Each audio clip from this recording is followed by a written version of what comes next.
Magandang araw po mga kagiliw ko mga kabarya, mga kagiliw ko mga manonood sa aking YouTube channel. Share ko lang po sa inyo barya itong aking nakalap. BSP 5 piso year 2005. Maganda pong condition nito. Ito po yung aking tatalakayan po para sa inyong lahat. Pero bago ko umpisahan, hinihingi ko po sa inyo isang like, isang comment, isang share at isang subscribe.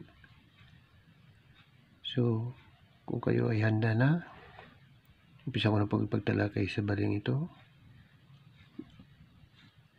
BSP 5 piso year 2005. Answer related po ito. Yan, maganda yung condition. Makinis, pakintab. Kaya po tinawag ko na uncirculated po dahil medyo matagal na po sa akin to. Pati tinabi ko. Yan. Ito po ngayon ay sinishare ko sa inyo para po sa ating mga Quinanter. Sana po mapanood yung video ito. May share sa ating mga kabarya.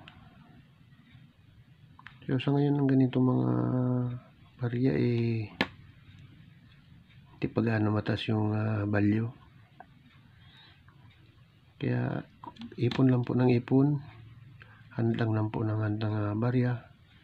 Baka tayo makatsamba ng malaking value.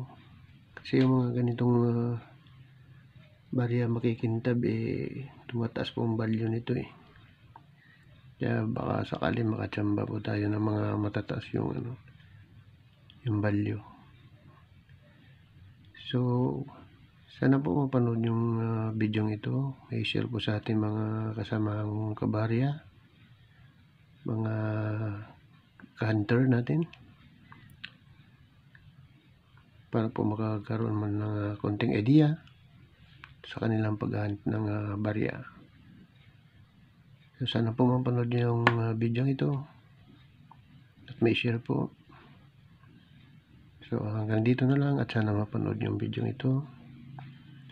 Marami pong salamat sa inyong panunood.